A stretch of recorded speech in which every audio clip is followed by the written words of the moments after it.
In the reading section of the PTE, you'll get a question type called reorder paragraph. Now, if you haven't taken the PTE academic before and don't know what this activity entails, let me explain. What you'll need to do is arrange this disordered paragraph into the correct order. That is, you need to sequence the sentences so they make meaning from beginning to end. I'll let you read the sentences and try and arrange the paragraph yourself in just a moment. But before we try and answer the question, I want to quickly teach you the reorder paragraph method. So the first thing you want to do during a reorder paragraph task is locate the independent sentence, the first sentence. It's the sentence that does not refer to any other sentences. By itself, this independent sentence will make sense. It doesn't need other sentences. This independent sentence will be the first thing you need to find, and once you do, you'll put it at the top of the paragraph as sentence number 1.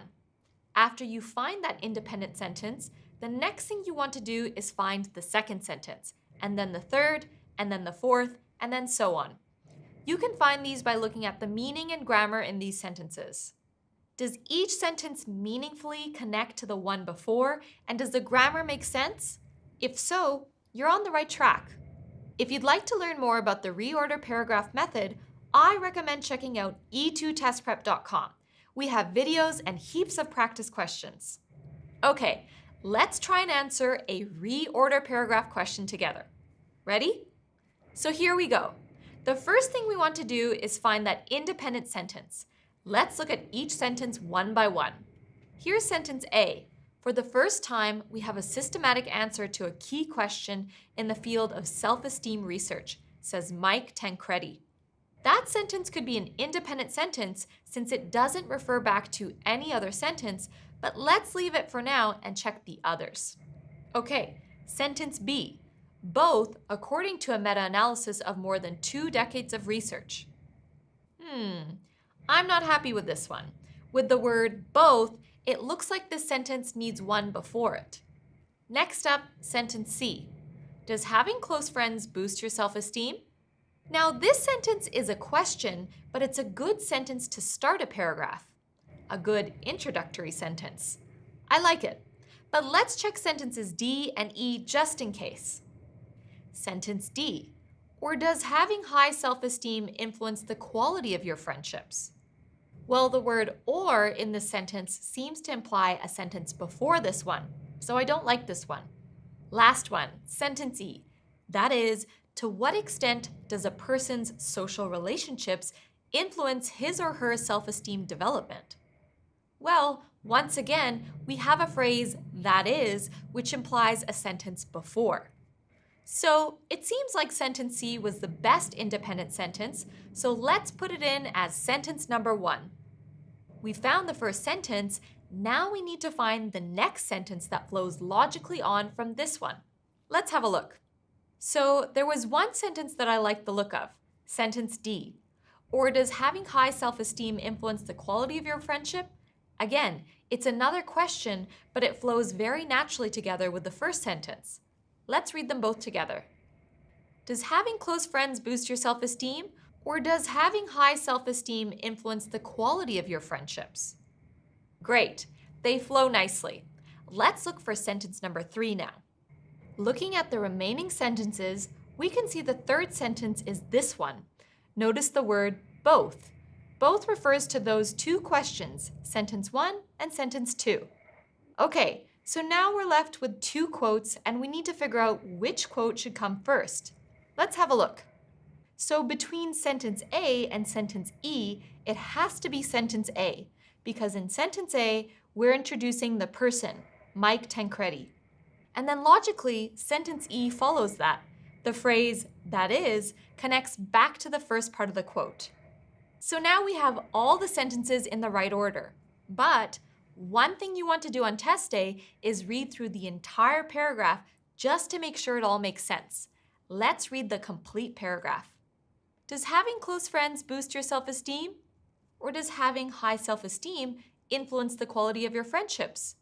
Both, according to a meta-analysis of more than 2 decades of research. For the first time, we have a systematic answer to a key question in the field of self-esteem research, says Mike Tancredi. That is, to what extent does a person's social relationships influence his or her self-esteem development? Great! As you could hear and see, the paragraph makes sense from beginning to end. All right, if you found that question difficult or you think you need a lot more practice with this type of question, I once again recommend that you check out e2testprep.com. We have hundreds of practice questions for not just reorder paragraphs, but for all the PTE tasks, including fill in the blanks and multiple choice. Okay, let's try another reorder paragraph question. Are you ready? Here it is. Feel free to pause the video and try to answer it yourself. Remember to locate that independent sentence. Okay, let's look at the answer together. First, we find that independent sentence. Let's start from the bottom this time. Sentence E. Their mothers are 900 times larger than that. Well, we can see that this definitely won't be the first sentence.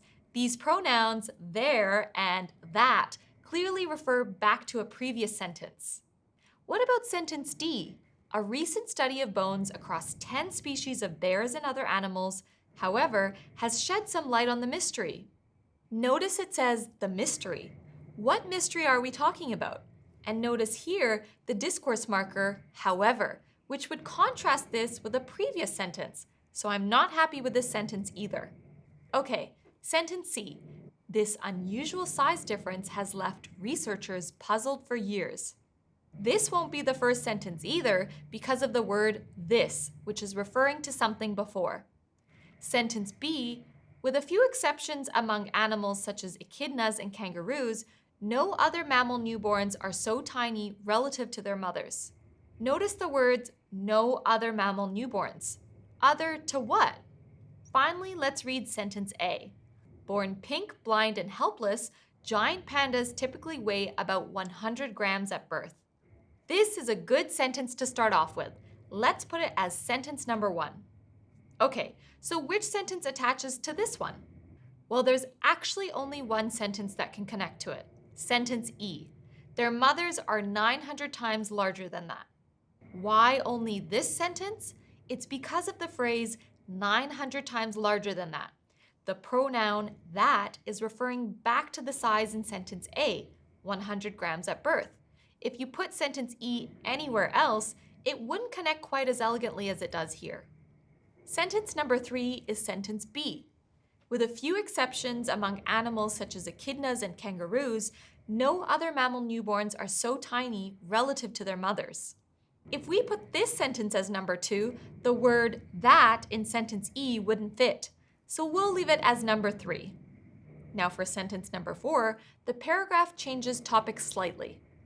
Sentence C is number 4, and it introduces a new idea to the paragraph, that is, left researchers puzzled for years. It also connects to the previous sentences with the phrase, this unusual size difference, but it's the new idea, researchers being puzzled, that connects to the final sentence, sentence D. Here at the end of sentence D, we have the mystery.